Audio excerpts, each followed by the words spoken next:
bwe bati yapulanga nnyo love songs naye yapulanga nnyo n'ennyimba ze South Africa nga pulenga oluyimba lwa Miriam Makeba n'akugamba luno oluyimba yaluyimba mu biseera bya apartheid nga aba South Africa balwanirira eddembe lyabwe era bakozesanga nnyo music. Emboozi ze nanyumyanga ne Emma. He was a very sensible person nga musajja mutegeevu. Redefininga entertainment industry. Yomu ku bantu bobadde otunulira oba gwonyumya naye nomanya nti munange wadde batuyita badongo naye naffe tutegeera.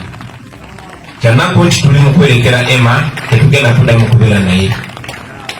Naye obulamu bwa Emma kenja okusaba tubuyigemu.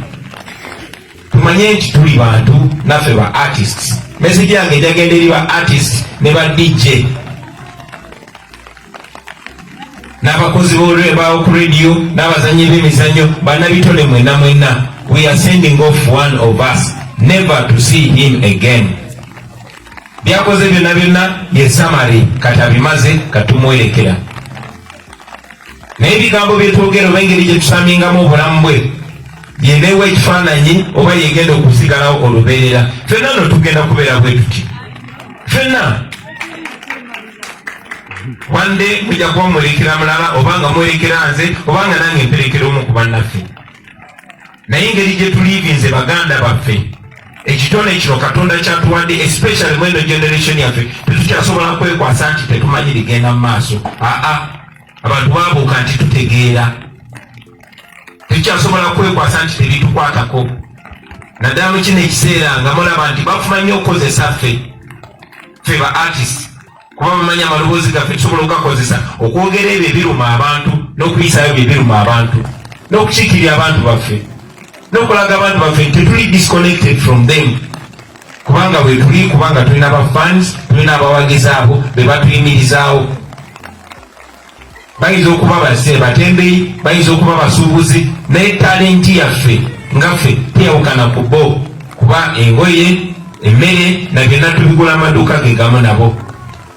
So njagala okubasaba baganda bange ebitone bye mwina n'amaloboozi Katonda gabawadde mugakozese for the betterment of other people. Tuli mu quarantine, tuli mu lockdown, enkuba ebadde etonya naye mulaba nti bantu bangi nnyo batindiza engendo okujja okuziika Emma. Ekyo no kispeakinga so much of Emma. Naye naffe twerowooze bw'oba oddayo weefumiitirize ogambe nange bananzika nga Emma. Era bwe baba bananzika nga Emma nsonga ki enebawaliriza okujja okunziika. Tuberekera Emma ne tumanye nga Makasiga bwe yatugamba nti one civilization is not complete without its art, the highest form of expression of human intelligence. Ffe ba artists, ffe ba DJ, ffe abawandiisi b'ennyimba, ffe abakozi b'oku radio tu influencinga a lot. Tukozesa amaloboozi gaffe okwogera ekituufu, okwogera amazima. Newankubadde ebiseera ebisinga naddala mu nsi gye tulimu amazima gatiisa abantu okwogera. Newankubadde ensi gye tulimu ekituufu kitiisa abantu okwogera. Emma yagenze ku myaka emito.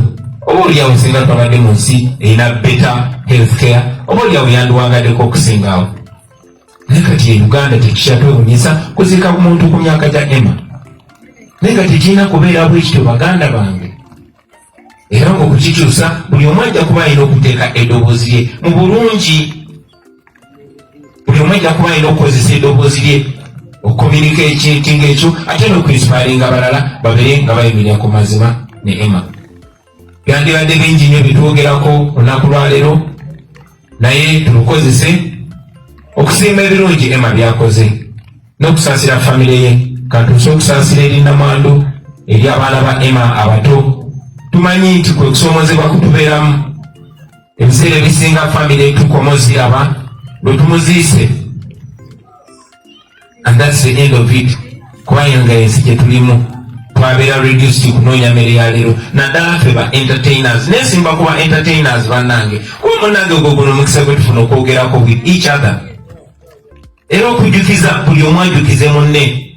Tumanye we are more important than what we've been reduced to.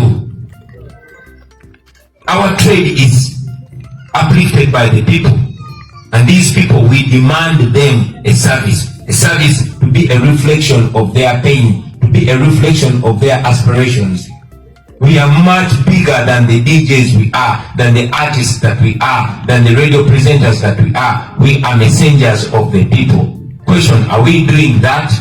Are we fulfilling that message? Echichibuzo chigende erifena nange wako. Oyagala kugenda Qatar, Dubai, Saudi Arabia, Turkey oba Canada weekwate aba Forward International Consultant abasangibwe Namuwongo nga wakava ku Daily Monitor bano nga bakolera ku ddala okuva ku passport paka ate wootuuka gy'okolera ku kasente akatono ddala ate mu nnaku entono ddala gw'abeetaaze bakubire ku nnamba zaabwe 0705839777 oba +97433 886 ng'eyo ye nnamba yaabwe ey'ekkata eggwe ayagala okutambula weewala abafere ng'okolagana ne Forward International Consultant.